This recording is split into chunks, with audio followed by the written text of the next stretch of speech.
Perkenalkan, nama saya Mira Markus, NPM 1940 101025, Prodi Aquacultur A2.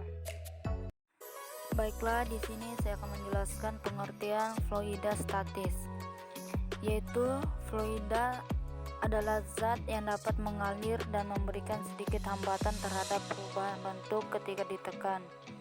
Fluida memiliki beberapa sifat, diantaranya adalah tidak menolak pada perubahan bentuk, memiliki kemampuan untuk mengalir, dan memiliki kemampuan untuk menempati suatu wadah atau ruang. Dari jenis-jenis zat yang telah diketahui, yang memiliki sifat fluida tersebut hanyalah zat cair dan gas. Fluida dibagi menjadi dua, yaitu fluida statis dan fluida dinamis. Pertama, kompresibel dan tak kompresibel, yaitu cairan dan gas dapat dibedakan dari segi kompresibilitasnya. Kompresibilitas adalah kemampuan suatu zat untuk dinampakkan. Cairan merupakan zat yang tak kompresibel atau tidak dapat dinampakkan karena tidak ada perubahan volume ketika ditekan. Sementara itu, gas merupakan zat yang kompresibel atau dapat dinampakkan karena ada perubahan volume ketika ditekan. Yang kedua, massa jenis. Massa jenis merupakan ukuran kerapatan suatu benda. Oleh karena itu, jika suatu benda mempunyai massa jenis yang besar, maka benda tersebut dapat dikatakan mempunyai kerapatan yang besar pula. Begitu juga dengan sebaliknya. Massa jenis suatu benda dapat didefinisikan sebagai massa persatuan volume benda. Dan rumusnya yaitu P sama dengan massa jenis benda kilogram atau meter persegi, V sama dengan volume benda meter persegi, M sama dengan massa benda kilogram. Yang ketiga, tekanan. Tekanan merupakan hasil bagi dari gaya yang bekerja tegak lurus dengan luas bidang. Tekanan digunakan untuk mengukur kekuatan suatu benda, baik benda cair maupun gas. Rumus dari tekanan yaitu P sama dengan F per A. Keterangan P sama dengan tekanan dalam kurung Pascal atau N per M meter per kubik.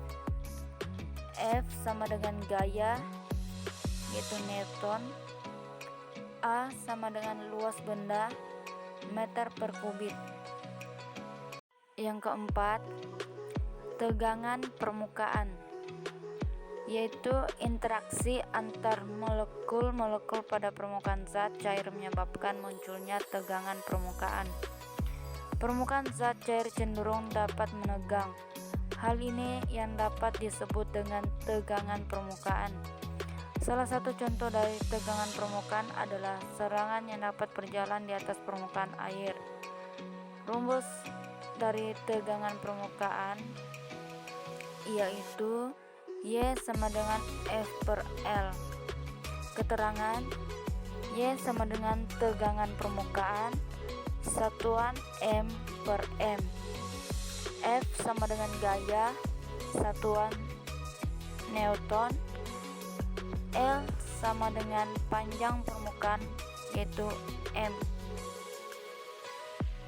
Pengertian hukum Archimedes yaitu sebuah benda yang tenggelam seluruhnya atau sebagian dalam suatu fluida diangkat ke atas oleh sebuah gaya yang sama dengan berat fluida yang dipindahkan. Bila sebuah benda berat yang tenggelam dalam air atau ditimbang dengan menggantungkannya pada sebuah timbangan pegas, maka timbangan menunjukkan nilai yang lebih kecil dibandingkan jika benda ditimbang di udara. Hal ini disebabkan oleh air yang memberikan gaya ke atas pada benda sehingga mengurangi sebagian gaya berat benda tersebut. Gaya diberikan oleh fluida pada benda yang tenggelam di dalamnya dinamakan gaya apung. Gaya ini tergantung pada massa, jenis fluida, dan volume benda, dan besarnya sama dengan berat fluida yang dipindahkan oleh benda.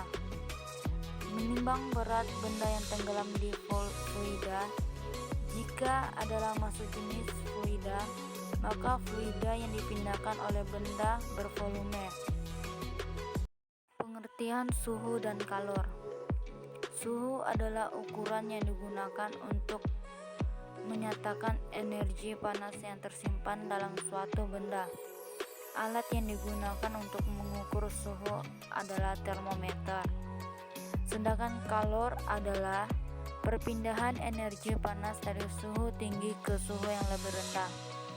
Satuan yang digunakan dalam kalor adalah joule, namun sering juga digunakan satuan kalor yang sama dengan 4,2 joule. Terdapat 4 skala umum yang digunakan dalam termometer. Yang pertama, Celsius, kedua, Reaumur, yang ketiga, Fahrenheit, dan yang terakhir, Kelvin.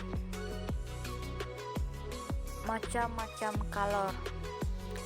Kalor atau perpindahan panas dapat dibagi menjadi 3 jenis berdasarkan medium perantaranya, yaitu konduksi, konveksi, dan radiasi.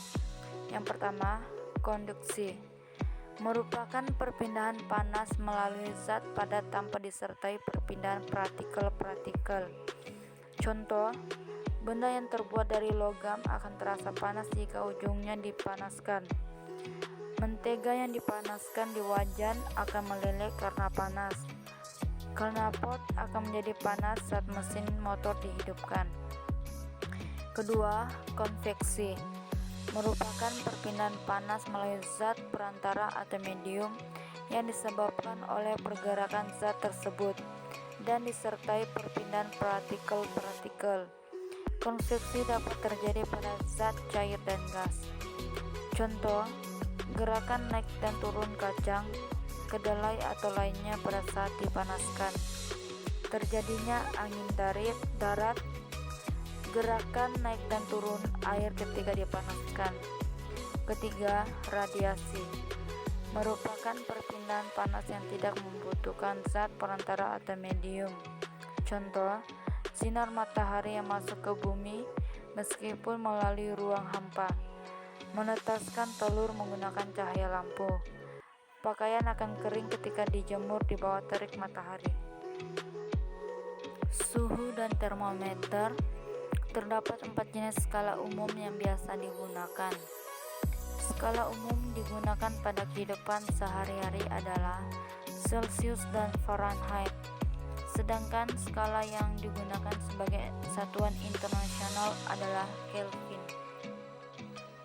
Cahaya tidak memiliki wujud, tidak dapat dipegang, namun cahaya ada di sekitar kita dan dapat dirasakan keberadaannya. Cahaya dapat membantu melihat benda-benda di sekitar terlihat lebih jelas.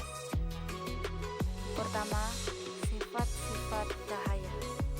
Sifat-sifat cahaya ada 4, yaitu merambat lurus, dapat dipantulkan, dapat dibiaskan, dan dapat merupakan gelombang elektromagnetik. Cahaya merambat lurus, contohnya lilin atau lampu yang dinyalakan di dalam ruangan gelap akan menerangi ruangan. Pemantulan terjadi jika cahaya menumbuk suatu permukaan bidang. Pemantulan berupa pemantulan baur dan pemantulan teratur. Pemantulan baur terjadi jika cahaya dipantulkan oleh bidang tidak rata seperti aspal, tembok, dan batang kayu. Pemantulan teratur terjadi jika cahaya dipantulkan oleh bidang rata seperti cermin datar atau permukaan air danau yang tenang. Pada pemantulan baur dan pemantulan teratur, sudut pemantulan cahaya besarnya selalu sama dengan sudut datangnya cahaya. Alat optik dalam kehidupan sehari-hari. Pembentukan bayangan pada mata manusia merupakan bentuk pemanfaatan alat optik dalam kehidupan sehari-hari. Contoh alat optik dalam kehidupan sehari-hari yaitu kamera, lap, mikroskop, teropong, dan teleskop. Contoh kamera yaitu alat untuk mengambil gambar atau foto suatu objek, memiliki diagram dan pengatur untuk mengatur jumlah cahaya yang masuk ke lensa, kemudian memfokuskan bayangan benda pada film foto. Bayangannya nyata, terbalik, dan diperkecil. Ukuran bayangan tergantung pada panjang fokus lensa dan jarak lensa pada film.